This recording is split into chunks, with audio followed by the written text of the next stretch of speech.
É o Diego Amorim chegando com a gente. Bom dia, Diego, tudo bem? Tudo bem, Mauro? Bom dia a você, bom dia, Ana, bom dia aos ouvintes. Bom dia. A gente falou agora do Datafolha, o Diego está trazendo uma outra pesquisa para a gente, que é uma pesquisa com parlamentares, que mediu a temperatura do Congresso para temas importantes que estão em tramitação. Tô curioso, Diego, o que essa pesquisa fala? É isso aí, Mauro. A gente vê aqui em Brasília, muito nos corredores do Congresso, da Câmara, do Senado, pessoas que fazem pesquisas com os próprios parlamentares. São pessoas que são de consultorias políticas, algo que tem crescido muito nos últimos anos, consultorias que medem ali a temperatura do Congresso, fazem relatórios, vendem isso para empresas, para gente do mercado financeiro, né? E muitos parlamentares param ali nos corredores, doam um pouquinho do seu tempo para preencher esses questionários, responder a essas pesquisas ali dentro do Congresso. Mas tem também, além de consultorias, iniciativas da própria sociedade civil que fazem isso também como uma forma de prestação de serviço.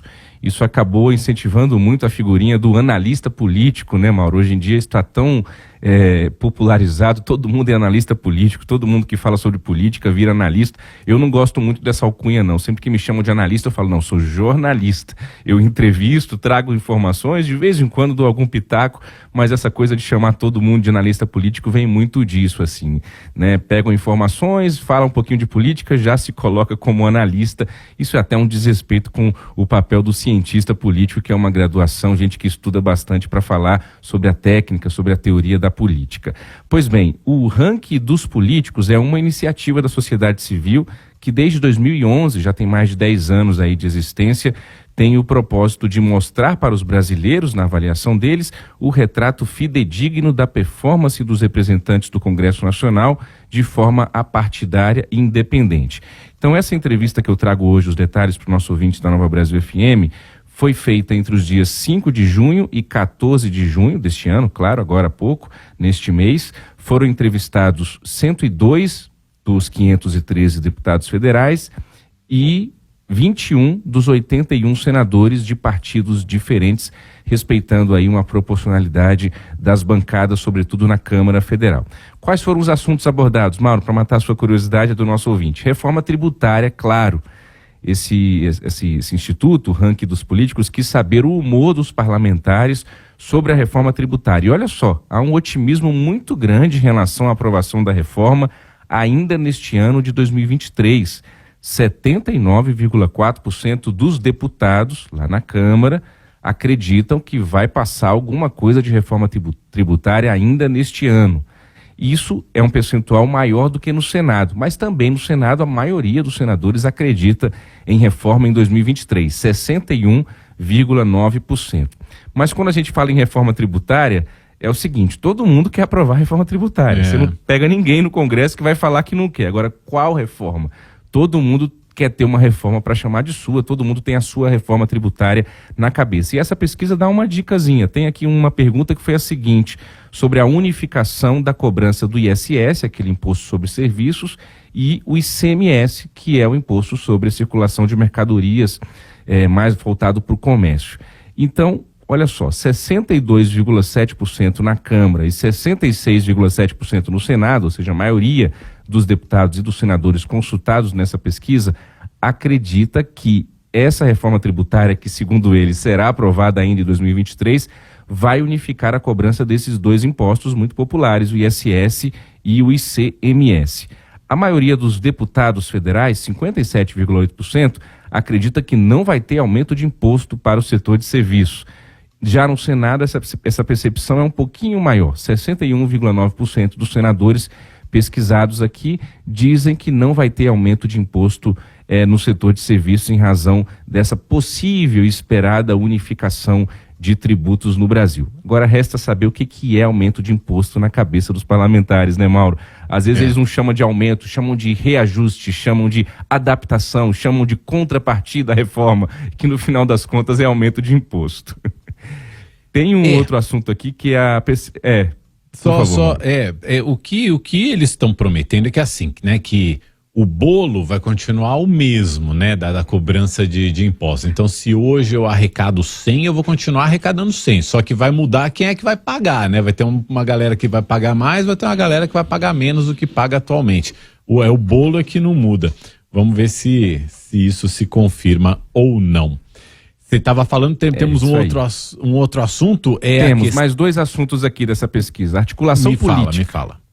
Diga. Eles quiseram saber dos deputados e senadores a percepção deles do governo Lula, já que está todo mundo falando do noticiário, a articulação política do governo precisa melhorar. Então o que os deputados e os senadores acham disso? Olha só, a percepção da articulação do governo Lula por parte da Câmara é muito mais complexa e negativa do que no Senado. Isso é um pouco óbvio, um pouco esperado, né? Eu já disse aqui na coluna, na Câmara é varejo, meu amigo. Na Câmara são 513 deputados. Não dá para você negociar com cada um. Você negocia com os líderes das bancadas, os líderes do partido. Lá no Senado Federal é menor, são 81 senadores, cada senador tem um peso igual, não é igual na Câmara, que tem ali o baixo clero e o alto clero, assim chamados, muito mais marcados. Então, lá no Senado é mais fácil de você, digamos assim, ter um controle da situação política. Agora, 42,9% dos senadores avalia de forma positiva a articulação política do governo. É um percentual abaixo da metade. 38,1% avaliam de forma negativa.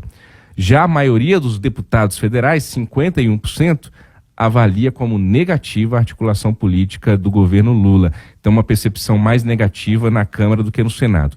E outro assunto que vai ser um dos assuntos da semana, Mauro, sabatina de Cristiano Zanin lá no Senado Federal e possível e muito esperada aprovação do nome dele também no plenário, também no dia 21, quarta-feira, depois de amanhã é a previsão, a indicação dele para uma vaga no Supremo Tribunal Federal. Olha só, essa pesquisa mostra que 52,4% dos senadores, que é quem faz a sabatina e aprovam essa indicação, são favoráveis à indicação do Zanin para o STF. 42,9% contrários. Parece aqui que está pau a pau, mas esse percentual já é suficiente para a aprovação do Zanin, tanto na CCJ, a Comissão de Constituição e Justiça, quanto no plenário do Senado. Agora, mesmo aqueles que vão votar favoravelmente aqui pela pesquisa, alguns avaliam que a indicação não é positiva. Então, veja, a maioria é favorável à indicação, mas um percentual menor, 47,6%, avaliam como positiva a indicação do Cristiano Zanin. Então é aquele senador que fala o seguinte,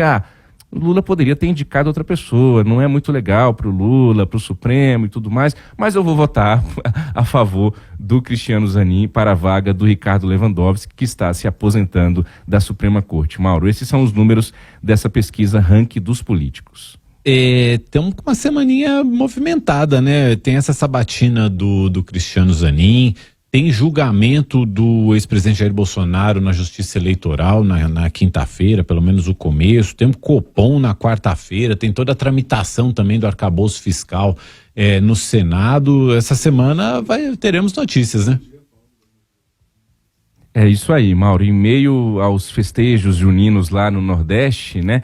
A semana vai ser agitada aqui na capital federal. Temos o Copom na quarta-feira, como você disse, que é a reunião do Comitê de Política Monetária. São 2 dias de reunião, mas somente na quarta-feira, ali finalzinho da tarde, o Banco Central divulga o resultado. É uma reunião que acontece a cada 45 dias com a diretoria da Autoridade Monetária do Banco Central para decidir basicamente sobre aquela chamada Selic, a taxa básica de juros da economia, que é usada como referência aí para juros tantos no nosso país. E o contexto é aquela pressão que o Banco Central está sentindo aí, sobretudo de representantes do terceiro governo Lula, para que se baixem esses juros. Agora, a expectativa para essa semana é que ainda o Copom não anuncie uma redução de juros, mas já sinalize, seja nessa divulgação de quarta-feira, seja na ata que é divulgada uma semana seguinte, na semana que vem, portanto, já sinalize uma queda de juros. Mas vamos aguardar essa reunião de amanhã e de quarta-feira para a gente bater o martelo sobre o que o Copom decidiu. Lá no Tribunal Superior Eleitoral, de fato, vamos ter o início do julgamento que pode acarretar na inelegibilidade do Jair Bolsonaro, mas muito dificilmente nós teremos a conclusão ainda nessa semana, Mauro. E no Senado Federal, sim, a expectativa de votação do arcabouço fiscal, mas com mexidas no texto. Então esse texto volta para mais uma votação na Câmara dos Deputados. Menu completo e a gente vai acompanhando. Diego, obrigado por hoje. Valeu, um abraço, até amanhã. Bom dia para você. Excelente semana. Obrigadão.